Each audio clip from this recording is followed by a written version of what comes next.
Welcome to this episode of Safe Home Podcast for struggling teens and their families finding their healing path.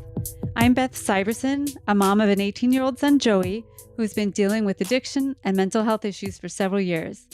I'm walking beside him as he struggles with his recovery while I work on my own personal growth and healing.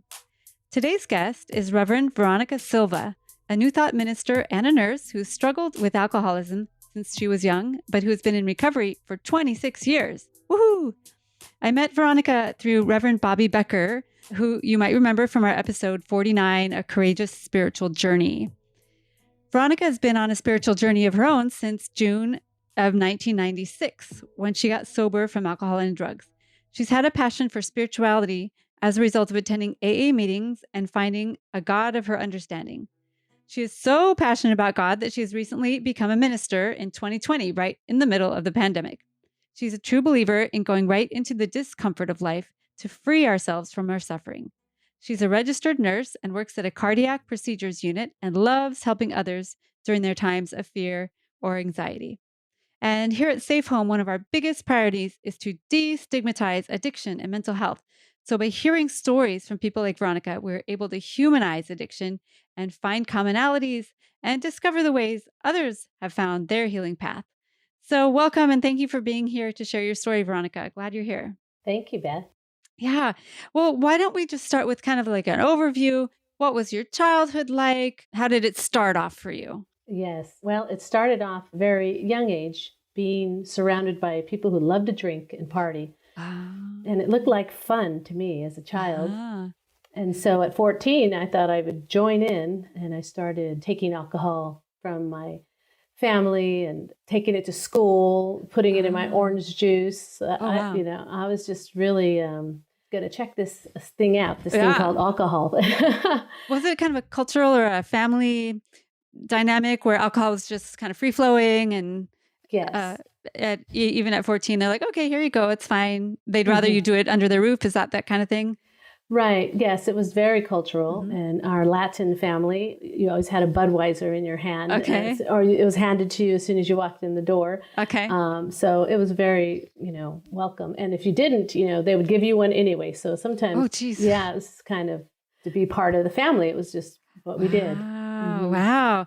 And did any family members that you know of, did they struggle with alcoholism or addiction of any kind in that culture? Or were they all just like social drinkers and it was fine? Well, they were very heavy drinkers. There was a lot of heavy drinking.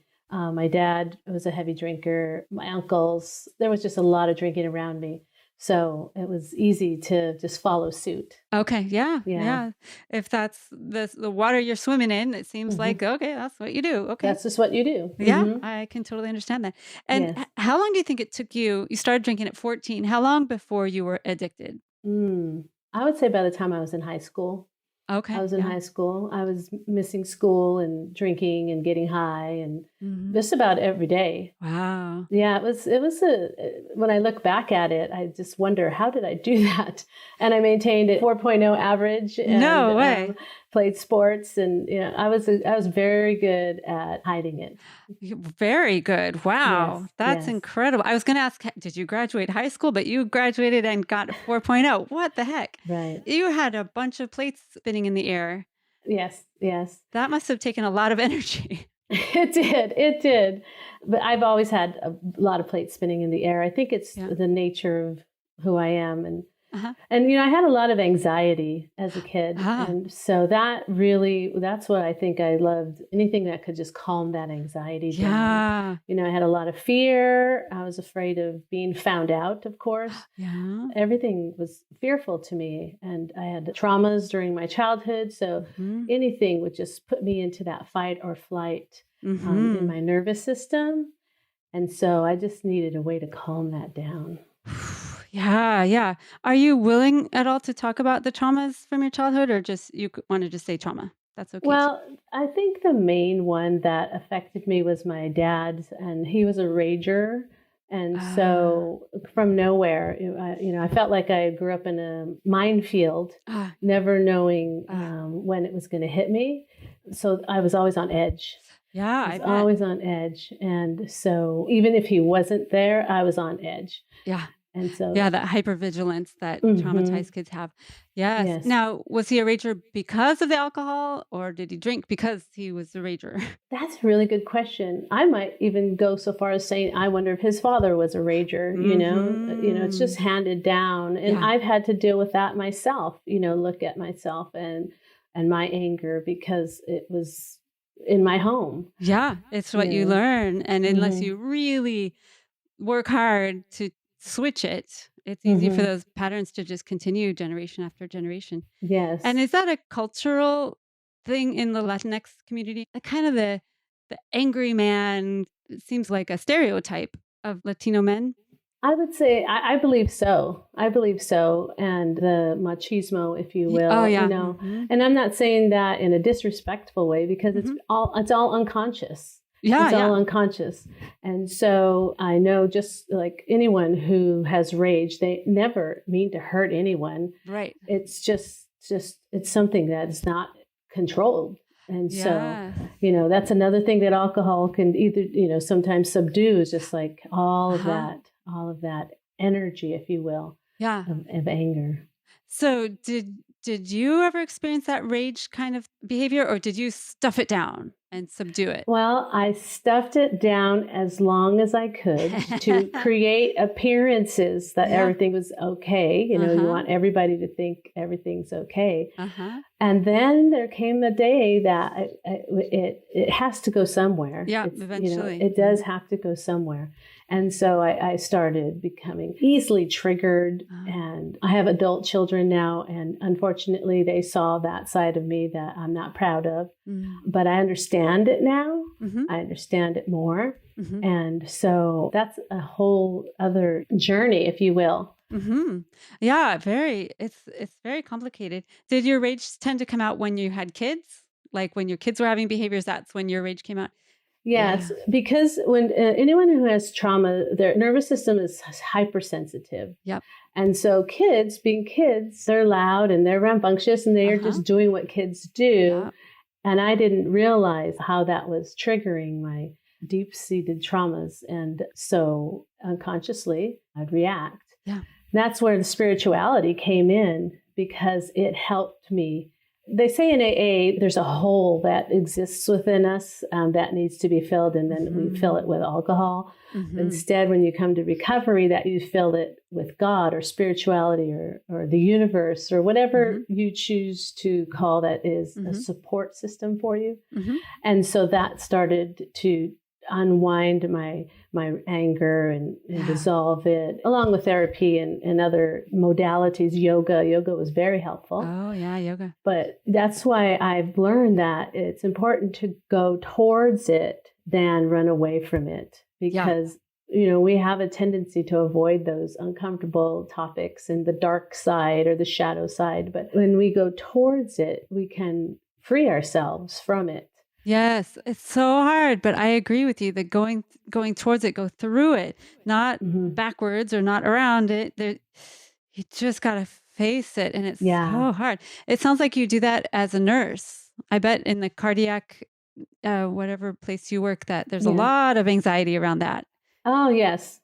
Well, I was the charge nurse on the COVID unit for 2020 and 2021. So there was a lot. Oh. There was a lot of anxiety to deal with and fear, not only for the patients, but the nurses and the families. It was just tenfold. Oh, my gosh. So it was definitely overwhelming for me. Oh, yeah. Oh, I don't doubt it. Thank you for all of that you did during that time. My goodness. You people are I don't know. You need way more than like banging on pots and pans, but I don't know. We are grateful. We are grateful. I like that about AA and the other 12-step meetings is that you don't have to have the same kind of God as everybody else. It's very open. Although I think having no God doesn't work for 12 steps, right? You have to have something. Well, here's what was told to me by my sponsor. She said, until you have faith, you can borrow mine. That's beautiful. You can borrow mine. And I did. Because the religion of my upbringing was Catholic and it didn't resonate with me anymore. Yeah. And so I borrowed her faith until I found one of my own. Ah, very good. Now, how old were your kids when you got into recovery? They were, I'm going to say, like around 3 and 6. Oh, wow. 4 and 7, something like that. Little. And were they at all a part of why you chose recovery at that point? Oh, absolutely. Yes. I was in the middle of a divorce, and my ex-husband learned that I was trying to get sober, or that I was having trouble with alcohol. So he actually was going to take me to court for full custody of the kids. So that was my initial incentive to clean up my act. So you're like, okay, now's the time. Got to get it together, or they're going to take my kids away. Right. So you ended up keeping joint custody, or? Mm-hmm, yes. Okay. Yeah. And how are your kids now? They're grown-ups, but how did they fare through all this? Well, they both drink, and I have to let them go and have their own journey and keep loving them and let them know that I'm always there for them. Mm-hmm. And so I can see a tendency of a little bit of the anger characteristic as well. Mm-hmm. But, why not? Mm-hmm. And my son, well, he struggled. He's 33. He was using meth. He was using methamphetamines from about 17 till about, I'll say 25, maybe. Oh, wow. Yeah. And he has epilepsy. So he was landing in the hospital a lot. Oh, wow. From his drug and alcohol addiction. Yeah, very scary. So I asked him, what happened? How did you stop? And he said he doesn't even know how he stopped. So I'm going to call it a divine intervention. There you go. Because he was able to stop miraculously, because I know that's a very difficult drug. Really hard one to get off. Mm-hmm. Yes. Yeah. So, but he's still drinking quite heavily. And like I said, I just do my best to love him where he's at and support him. I'm here whenever, if he needs help. I know that there's a 12-step Al-Anon program where they teach you that you're not the same person. You're not connected. Well, you are connected like spiritually or by blood, perhaps, but they make their choices and you make your choices, and everybody takes care of their own side of the street, which is so hard when your kid is struggling. Yes. Has that been hard for you, especially with your experience being addicted? Yes, it has, because I know that it's possible, and it's not easy. Yeah. But it's possible. And so, it is difficult to watch and see him struggle. And so that's I've tried to intervene. I've taken him to meetings, and I've done that and interfered, really, where he's gotten really angry at me. And so I'm like, okay, I've learned from that. Yeah. And so let me just love you from over here, with my heart is always here to help you. Wow. Yeah. That's really good. Those are tough things to learn. Yeah. He's been probably in the hospital more times than most people should be. I get those calls. And, any parent of an addicted child, your worst fear is that phone call. Yes. And I've had at least 4, not 5, of him being in the hospital. Wow. And so, from an overdose or just accidents that have happened, a lot of them when he was drunk. So. Oh, gosh. That's so scary. That's so scary. Now, when you started your recovery and you had little kids and all you knew this whole time, your whole life up till that point was numb everything out with alcohol or weed. Was that your other one? Mm-hmm. A little bit of other extracurricular. Other stuff, little this, little that. No. Right. Yeah. I bet that when you let go of all those substances that a lot of stuff came up for you. And did the 12 steps help you with that, or your God of your understanding help you with that? How did you get through that difficult transition? Yes, it was difficult. I consider myself an empath. And I'm going to say that there are probably a lot of drug and alcohol people addicted who are empathic. I bet. So as soon as I took away that numbness, I felt everything. Shoot. And so it was very difficult. So that's actually when I found yoga to help my nervous system. It really balanced out my nervous system. And so that was definitely the first, I will say 3 to 4 years of being sober were extremely challenging, doing what we say life on life's terms. Yeah. I was a single mom. I lost my job twice in the first 3 years of sobriety as a single mom. I mean, everything that could happen, you're trying to get your life into alignment. And so things that aren't in alignment, fall away. And so it was just it was a mess for a little while, but I had a lot of support from my AA sisters. The program really, I don't know how people get sober by themselves.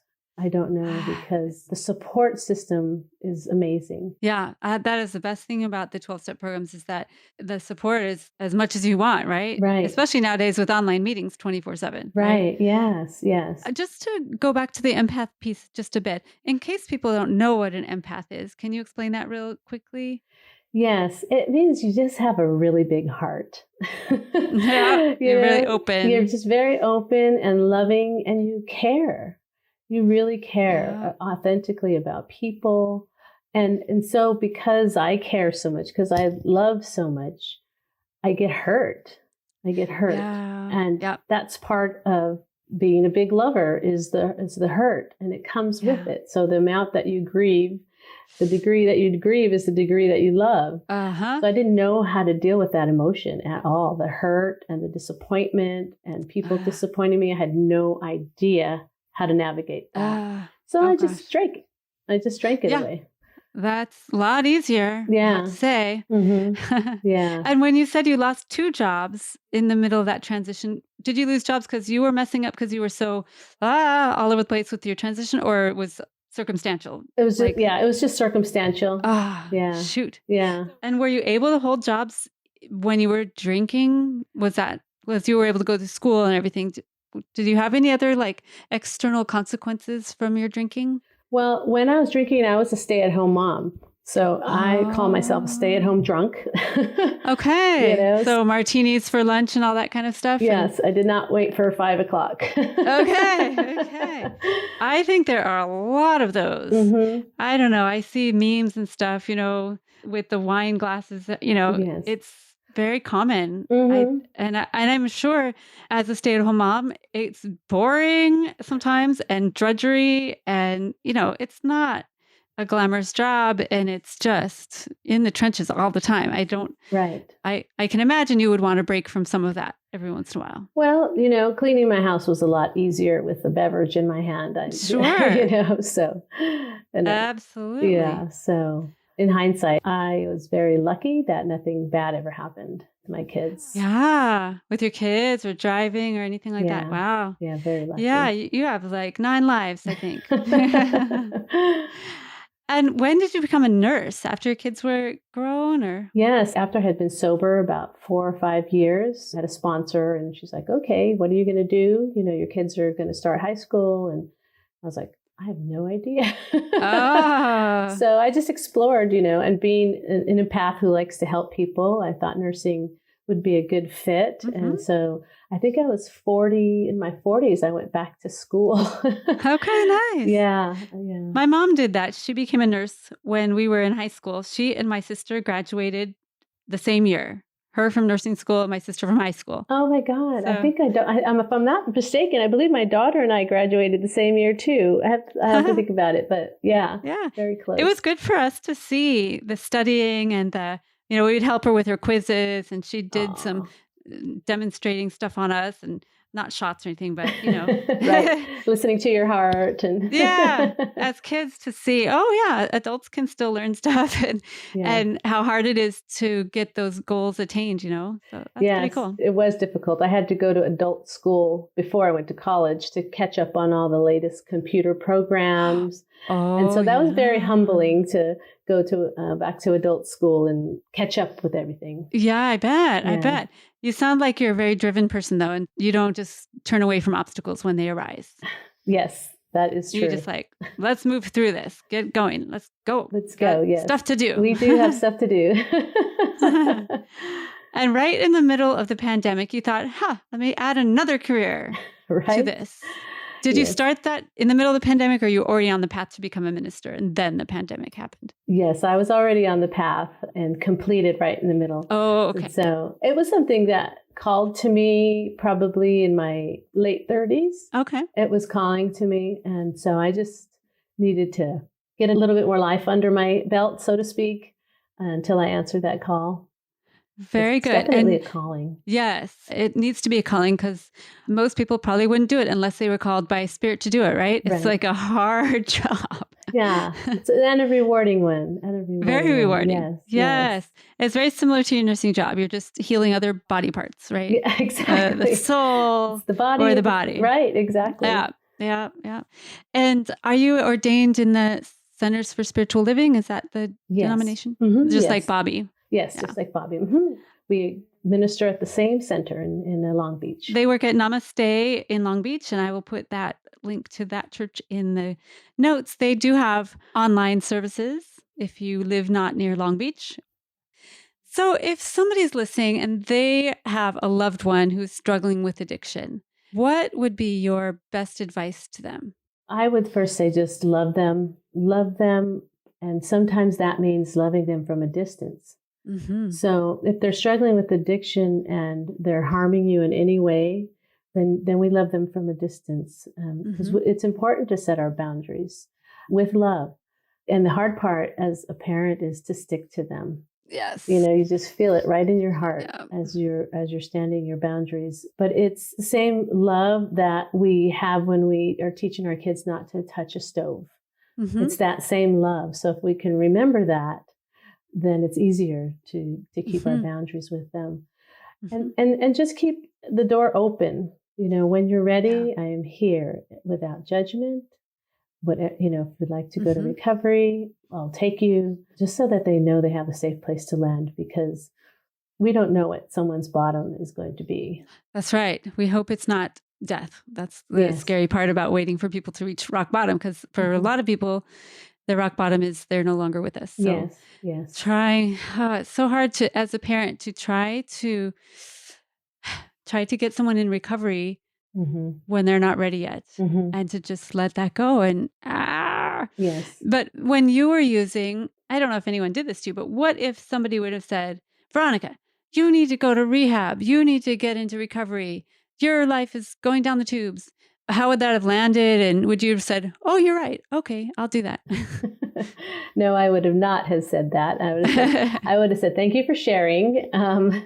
Because I was, as long as I was still functioning, I didn't think I had a problem. Because of my drivenness, I was highly functioning. Yes. There are those who can function who are still alcoholics. That seems like a disadvantage to recovery. Mm-hmm. That ability to function despite high use of substances. Mm-hmm. That seems like it would be harder to recover, because you're like, what? I'm fine. Mm-hmm. I'm not losing my job. I'm fine. Mm-hmm. Leave me alone. Yes. It's not like you're strung out on the street or something where it's clear that things are not going well. You're able to hold it together because you're so driven and smart and whatever. Right. I guess your kids almost being taken away from you, that woke you up. That definitely woke me up. There's a false belief that alcoholism looks like that someone's on the streets living out of their car. And that's a possibility. But I would say there's probably more functional alcoholics out there than those who are living on the streets. And so we live in denial because I'm not that, so I'm not an alcoholic. Yes. I think it's so important to realize. And I just interviewed Dana and Maz. Episode 57, Maz was a chemistry teacher or biology teacher, never missed a day, was totally fine. And that idea of the falling down drunk person is just one way to look when you're an alcoholic, right? Yes.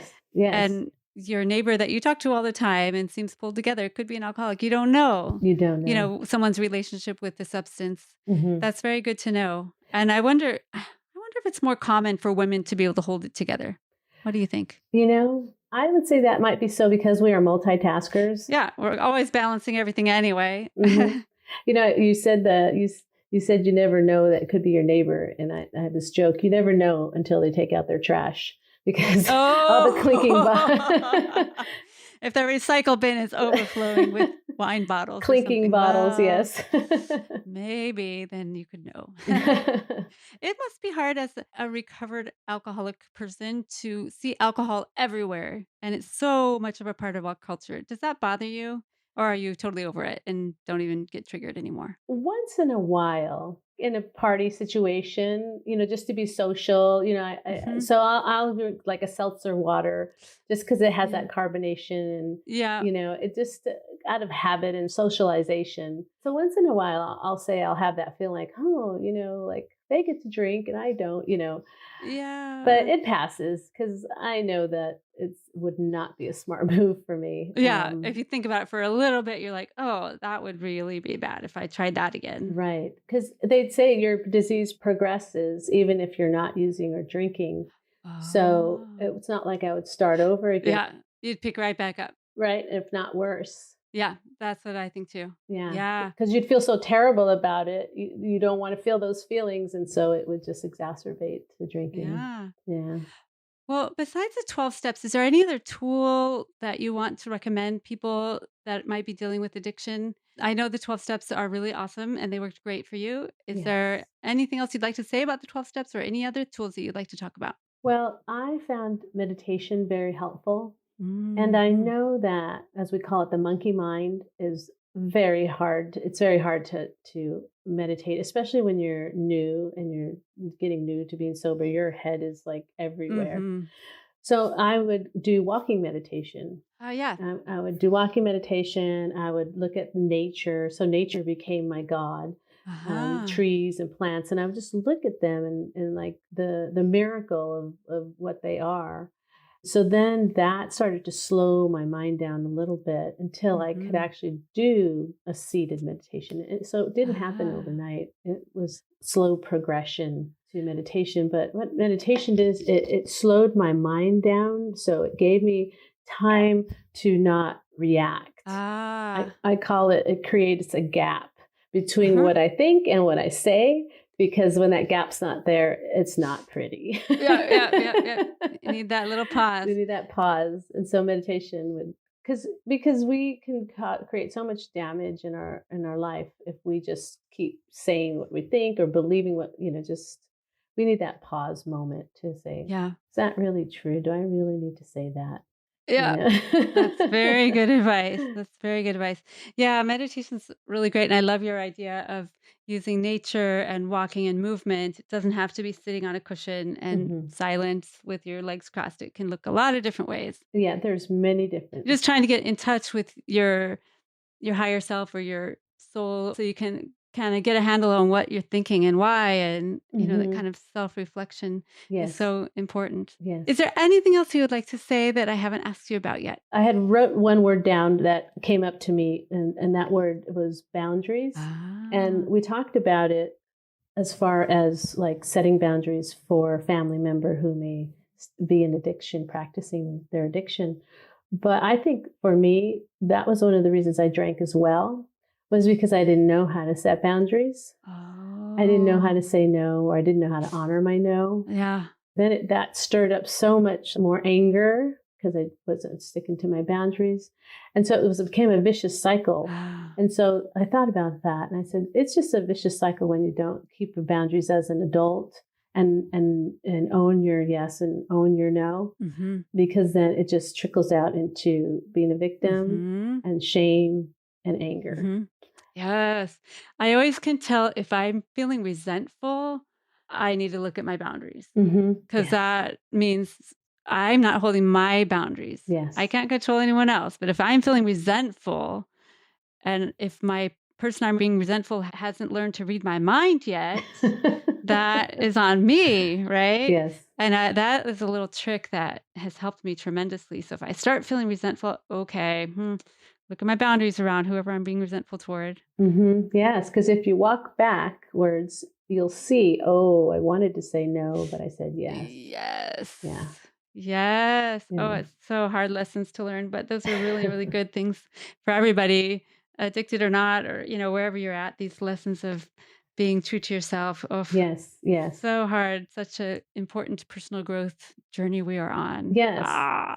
Absolutely. Absolutely. And it is a journey. So we're not expecting perfection. Right. It's a practice. Yep. Everybody's on their own healing path and it looks different for everyone and Yes. everybody gets to go at their own pace, right? Exactly. Exactly. Yep. Yeah, I definitely would like to take the judgment out of recovery.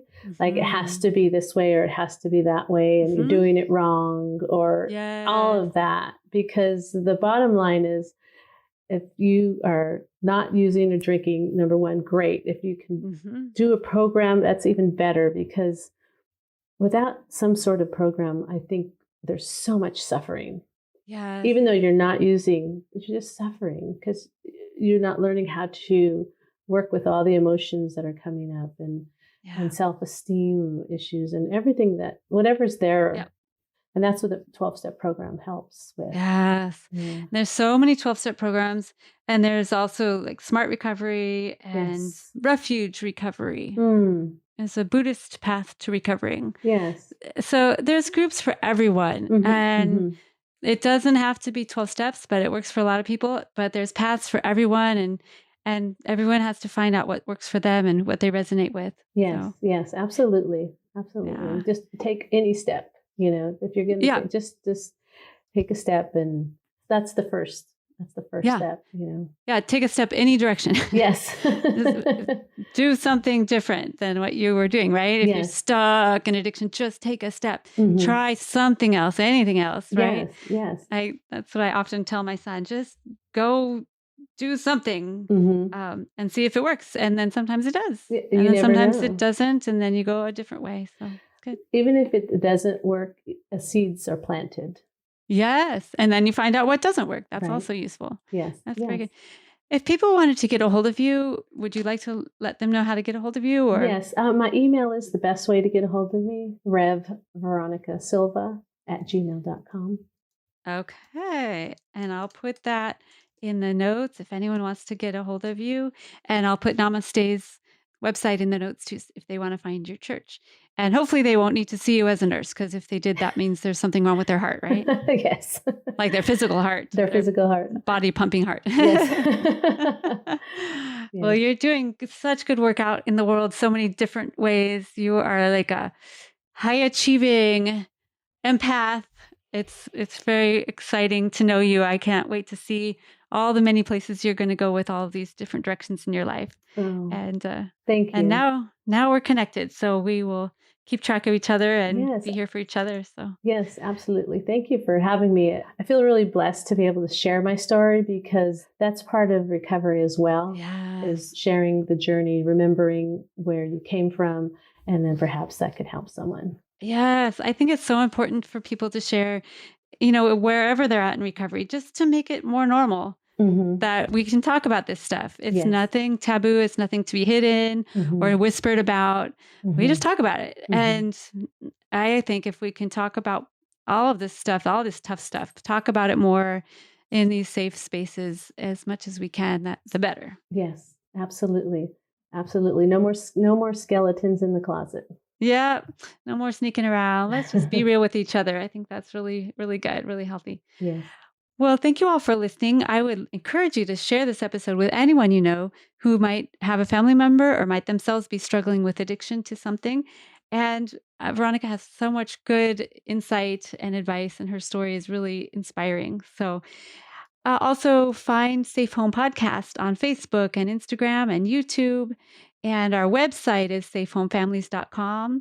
We do have a support group for adoptive parents. If you know any adoptive parents, I've created a new group for just adoptive parents. And we have all sorts of events and things coming up. So come find us and follow along. We also have Patreon. If you would like to support our work, you can donate a couple bucks a month, and Patreon makes it really easy to do so. Our Patreon address is patreon.com/safehome. So thank you all for listening. Thank you, Veronica, for sharing your story. And Veronica and I want you all to stay safe.